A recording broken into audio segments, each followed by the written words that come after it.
Commonwealth মহাসচিব Shirley বচওয়ে যখন বাংলাদেশের নির্বাচনের আগে 2025-এর নভেম্বরে ঢাকা সফরে এসেছিলেন, তখনই তিনি পরিষ্কার করেছিলেন যে কোন দল নিষিদ্ধ, কোন দল নিষিদ্ধের দাবি উঠেছে এসবের বাইরে গিয়ে কমনওয়েলথ বাংলাদেশে একটা অন্তর্ভুক্তিমূলক নির্বাচনের দাবি জানায়, আহ্বান জানায়। এবং কমনওয়েলথ মহাসচিব সেই সফরে শুধুমাত্র যে প্রধান উপদেষ্টা ডক্টর মোহাম্মদ ইউনূস, পররাষ্ট্র উপদেষ্টা তৌহিদ হোসেন, প্রধান নির্বাচন কমিশনার এদের সঙ্গে সাক্ষাৎ করেই কমনওয়েলথ যে একটা অন্তর্ভুক্তিমূলক নির্বাচনী পরিবেশ বাংলাদেশের নির্বাচনে আশা করছে সেটা পরিষ্কার করেছিলেন তাই নয়, তিনি সুস্পষ্ট ইঙ্গিত দিয়ে গিয়েছিলেন যে বাংলাদেশে ওই রাজনৈতিক পরিস্থিতিটাতে কোন দলকে নিষিদ্ধ করা হচ্ছে বা কোন দল নিষিদ্ধের দাবি তোলা হচ্ছে রাজপথে, এসবকে কমনওয়েলথ তাদের বিবেচনায় নিতে চায় না। কমনওয়েলথ বাংলাদেশের জনসংখ্যার ভেতরে বাংলাদেশের একটা স্বাভাবিক অন্তর্ভুক্তিমূলক নির্বাচন হলে যেসব রাজনৈতিক দলের একটা সুস্পষ্ট অবস্থান আছে বাংলাদেশের রাজনৈতিক পরিসরে বহু দশক ধরে, সেই সকল দলকেই তারা রাজনৈতিক দল হিসেবে বিবেচনা করে তাদের আলোচনার অন্তর্ভুক্ত করতে চায়। সবচেয়ে যে আলোড়ন তৈরি করা ইঙ্গিতটা তখনই কমনওয়েলথ মহাসচিব দিয়ে গিয়েছিলেন ঢাকায় বসে, সেটা হচ্ছে তিনি যখন ফেসবুকে তার পেজ থেকে, ভেরিফাইড পেজ থেকে একটা পোস্ট দিলেন যে তিনি বিভিন্ন রাজনৈতিক দলের সঙ্গে ঢাকায় এসে দেখা করছেন বাংলাদেশের একটা অন্তর্ভুক্তিমূলক শান্তিপূর্ণ নির্বাচন আয়োজনের প্রত্যাশায়। সেখানে তিনি একটা ছবি দিয়েছিলেন যেখানে হোটেলের কনফারেন্স রুমে তাকে এবং তার প্রতিনিধি দলকে দেখা যাচ্ছে তারা একটা অনলাইন বৈঠকে কারো সঙ্গে আলাপ করছেন। রাজনৈতিক দলগুলোর সঙ্গে বৈঠকের ছবিতে যখন বিএনপি, জাতীয় পার্টির দুই অংশ, জামায়াতে ইসলামী, জাতীয় নাগরিক পার্টি সকলের খবর আছে, বাংলাদেশের সংবাদ মাধ্যমে সবগুলো সাক্ষাতের খবর বিস্তারিত প্রকাশ পাচ্ছিল, তখন হঠাৎ করে ওই অনলাইন বৈঠকে কমনওয়েলথ মহাসচিব কার সাথে বৈঠক করছেন ওই ছবি এমন কৌতূহলের জন্ম দিয়েছিল যে তখনই এ খবর প্রকাশিত হয়েছিল যে কমনওয়েলথ মহাসচিব একটা সুস্পষ্ট বার্তা ইউনূস সরকারকে দিতে সে সময়ে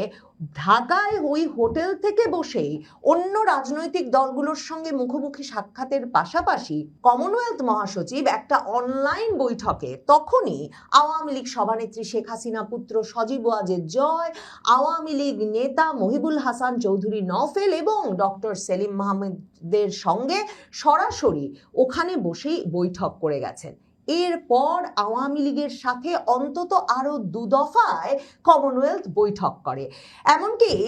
4 থেকে 14 তারিখ বাংলাদেশের নির্বাচন পর্যবেক্ষণে, ফেব্রুয়ারির 4 থেকে 14 তারিখ ঘানার সাবেক প্রেসিডেন্টের নেতৃত্বে যে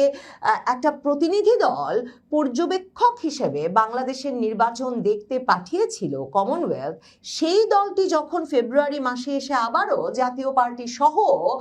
জামাতে ইসলামী, বিএনপি, জাতীয় নাগরিক পার্টির সঙ্গে সাক্ষাৎ করে, তখনও একটা অনলাইন বৈঠক তারা আওয়ামী লীগের প্রতিনিধি দলের সঙ্গেও করে। সেসব বার্তায় এটা পরিষ্কার হচ্ছিল যে কমনওয়েলথ এই যে সন্ত্রাস বিরোধী আইনের আওতায় অধ্যাদেশ দিয়ে একটা অন্তর্বর্তী সরকারের আমলে আওয়ামী লীগের মতো একটা দল যার একটা বিরাট সমর্থক গোষ্ঠী আছে বাংলাদেশে, সেই দলটিকে নিষিদ্ধ করে দেওয়া বাংলাদেশের গণতন্ত্রের জন্য শুভ বলে মনে করছে না। নির্বাচনী পর্যবেক্ষক দলটি তাদের ম্যান্ডেটের ভিত্তিতে, মানে নির্বাচনে আওয়ামী লীগ অংশ নিতে পারা না পারাটার বৈধতা আছে কিনা সেসব কিন্তু তাদের ম্যান্ডেটের অন্তর্ভুক্ত নয়। সেই পর্যবেক্ষক দল যে চূড়ান্ত রিপোর্টটা দিয়েছে, সেই রিপোর্ট প্রকাশের সময় কমনওয়েলথ একটা আরো সুস্পষ্ট বার্তা বাংলাদেশের বর্তমান সরকার, তারেক রহমান সরকার সহ বাংলাদেশের সকল রাজনৈতিক দলের কাছে পৌঁছে দিয়েছে। আওয়ামী লীগের সাধারণ সম্পাদক ওবায়দুল কাদের বরাবর একটা আনুষ্ঠানিক চিঠি লিখে সেই প্রতিবেদনটি আওয়ামী লীগকেও পৌঁছে দিয়ে কমনওয়েলথ আওয়ামী লীগকে বাংলাদেশের নির্বাচনী রিপোর্ট পাঠানোর মাধ্যমে এ বার্তা পরিষ্কার করেছে যে তারা মনেই করে না যে আওয়ামী লীগ বাংলাদেশের রাজনীতিতে একটা নিষিদ্ধ দল, সন্ত্রাসী দল তো মনেই করে না। কাজেই তারা কোনোভাবেই আওয়ামী লীগের সাথে তাদের যোগাযোগ বিচ্ছিন্ন করতে চাইছে না। ওবায়দুল কাদেরকে লেখা ওই চিঠিতে কমনওয়েলথ মহাসচিব শার্লি বচোয়ে পরিষ্কারভাবে বলেছেন যে তারা এই রিপোর্টটি, বাংলাদেশের নির্বাচনটি কেমন হয়েছে সে সম্পর্কে কমনওয়েলথ পর্যবেক্ষক দলের যে রিপোর্টটি, সেটি বাংলাদেশের প্রধানমন্ত্রী, বাংলাদেশের নির্বাচন কমিশন এবং বাংলাদেশের সকল রাজনৈতিক দল এবং অংশীজনদের পাঠাচ্ছে এবং তারই অংশ হিসেবে তারা এই পূর্ণাঙ্গ প্রতিবেদনটি আওয়ামী লীগকেও পাঠালো। এবং সেই চিঠিতে কমনওয়েলথ আসলে নির্বাচনটিকে কিভাবে দেখেছে, আমি বলছিলাম যে তাদের একটা সীমিত ম্যান্ডেট থাকে। খুব পরিষ্কারভাবে কমনওয়েলথ সেক্রেটারি জেনারেল ওবায়দুল কাদেরকে লেখা চিঠিতে যেমন, তাদের বিস্তারিত প্রতিবেদনেও তেমন বলেছেন যে একটা খুবই তাৎপর্যপূর্ণ রাজনৈতিক পরিস্থিতিতে বাংলাদেশের নির্বাচনটা অনুষ্ঠিত হয়েছে এবং বলতেই হয় যে নির্বাচনটা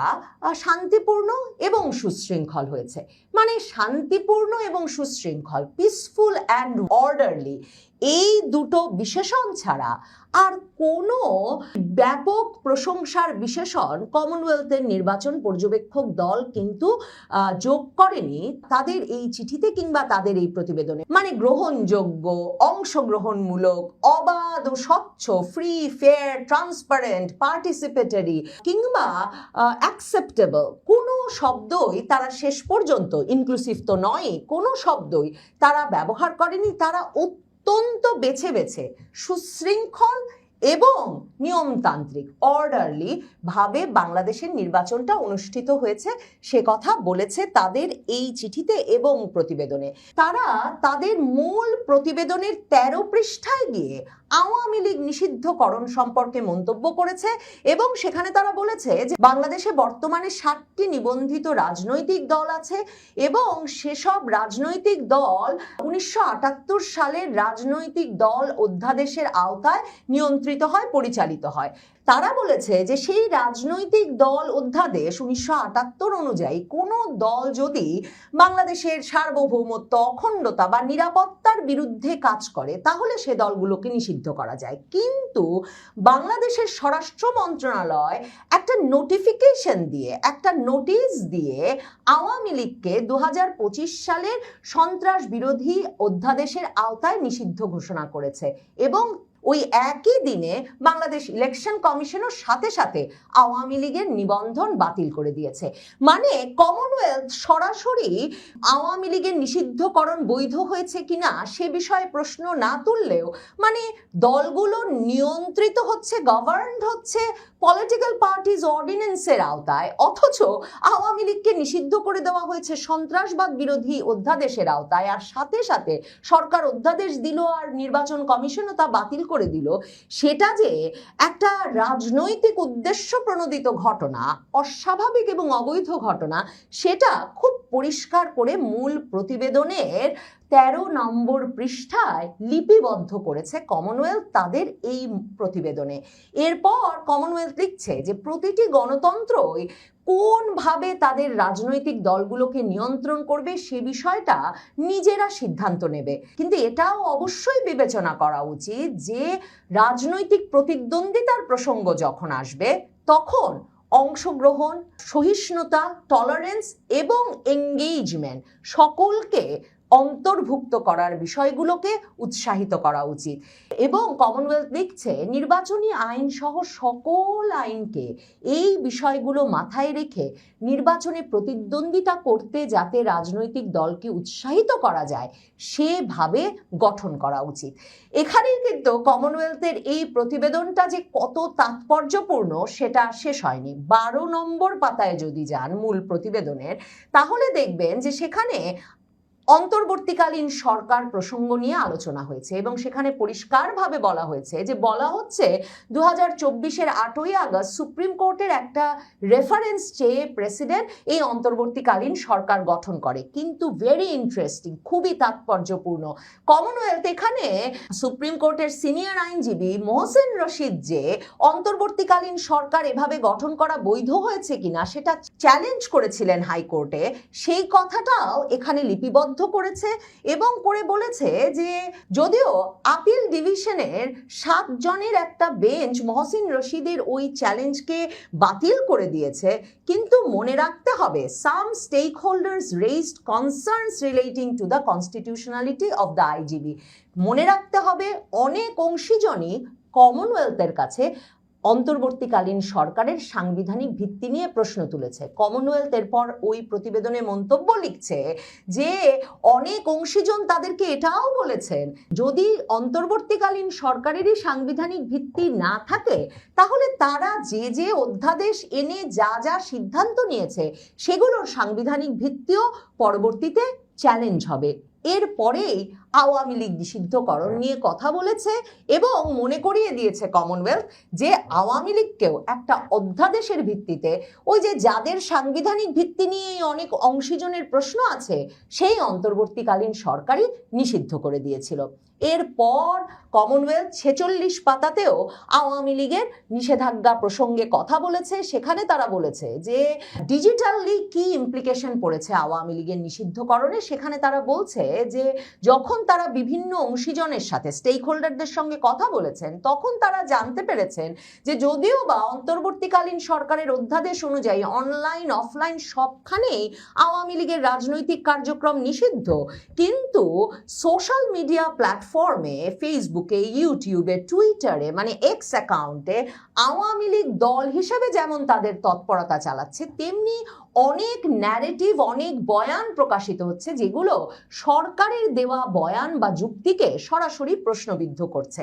এবং কমনওয়েলথ বলছে যে এসব আলাপের পর কমনওয়েলথের পর্যবেক্ষক দল এই সিদ্ধান্তে পৌঁছেছে যে সামাজিক যোগাযোগ মাধ্যমের যে পরিসরটা সেটাই একটা মানে কন্টেস্টেড, একটা প্রতিদ্বন্দ্বিতাপূর্ণ জায়গায় পরিণত হয়েছে, যেখানে একদিকে সরকার বলছে সর্বত্র আওয়ামী লীগ নিষিদ্ধ অনলাইন পরিসর সহ, অন্যদিকে সেই জায়গাটাই পরিণত হয়েছে সেই আইনকে লঙ্ঘন করে মত প্রকাশের একটা পরিসরে। শেখ হাসিনা যে সম্প্রতি হিন্দুস্তান টাইমসের সঙ্গে সাক্ষাৎকার দিয়ে স্পষ্টভাবে বলেছেন যে অনুপস্থিতির অর্থ নীরবতা নয়, প্রতিদিন তার সঙ্গে দলীয় নেতাকর্মীদের বাইরেও আন্তর্জাতিক বিভিন্ন সংস্থার নিয়মিত আলাপ হচ্ছে, সম্ভবত কমনওয়েলথ মহাসচিবের এই চিঠি সেটারই একটা নিদর্শন বটে। আর আন্তর্জাতিক হাওয়াও যে ঘুরতে শুরু করেছে, শেখ হাসিনা যে অনেক কিছু হিসেব করেই খুব শিগগিরই দেশে ফেরার ঘোষণা দিয়েছেন, সেটাও সম্ভবত এই চিঠি থেকে আরেকটু স্পষ্ট।